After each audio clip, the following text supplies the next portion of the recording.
अस्सलाम वालेकुम प्यारे दोस्तों। आज एक स्केबीज़ के हवाले से एक वीडियो बना रहा हूँ। ये उस ख़ारिश का नाम है जो ज़्यादातर रात को होती है।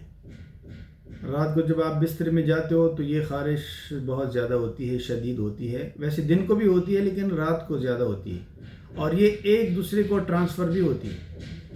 तो लिहाजा इसके लिए मैं जो दवाई दिखाने वाला हूँ वो आप देख लें। जो बड़ों के लिए दवाई है, बड़ों के लिए वो ये है। सबसे पहले ये दो शैम्पू है, ये एक शैम्पू और एक ये दोनों लोशन है। सॉरी, शैम्पू नहीं है, ये दोनों लोशन, एक ये लोशन और एक ये लोशन। ये किसी भी कंपनी का हो सकता है लेकिन इसका फार्मूला जो है वो जैसे कि इसका फार्मूला है प्रेमात्रीन 5%, तो इसका फार्मूला ये होना चाहिए। बाकी किसी भी कंपनी का आप ले सकते हैं।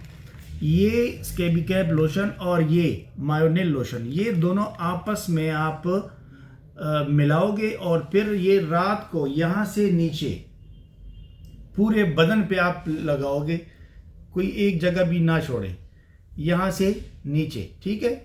और फिर जो है ना दूसरे दिन फिर ये लगाओगे इसी तरह। फिर तीसरे दिन आप नहाओगे और वो जी इस साबुन से नहाओगे। ये इसका ये सोप है स्केबीकैप बार। इससे फिर तीसरे दिन नहाओगे, कपड़े भी बदलोगे और दूसरे कपड़े पहनोगे। और ये तीन चीज़ें हो गई। और ये जो है रात को ये एक गोली रोज़ाना खाएंगे रात को। और ये टैबलेट है, मैक्टिमाइड नाम से है, आइवरमेक्टिन फार्मूला है इसका, ठीक है। ये किसी भी कंपनी का आप ले सकते हैं। ये फार्मूला आप देखें तो ये आप 3 गोली नहार जब आपको तकलीफ़ हो उसी वक्त खाएं, फिर एक हफ्ते बाद 3 गोली नहार पे। तो ये नुस्खा आपका ये कंप्लीट नुस्खा है स्केबीज़ मरीज़ जिसको स्केबीज़ ख़ारिश हो उनके लिए है। उनके लिए ये वीडियो मैं बना रहा हूँ और ये आपको डॉक्टर के पास जाने की ज़रूरत नहीं पड़ेगी। इंशाल्लाह ये आपका ऐसा नुस्खा है कि ये आप इस्तेमाल करेंगे तो इंशाल्लाह आपको फ़ायदा होगा। और काइंडली जो मरीज़ जिस मरीज़ को स्केबीज़ हुआ हो उसकी जो बिस्तर है वगैरह वो धूप पे रखें ताकि वो किसी और को ट्रांसफ़र ना हो जाए। ओके जी।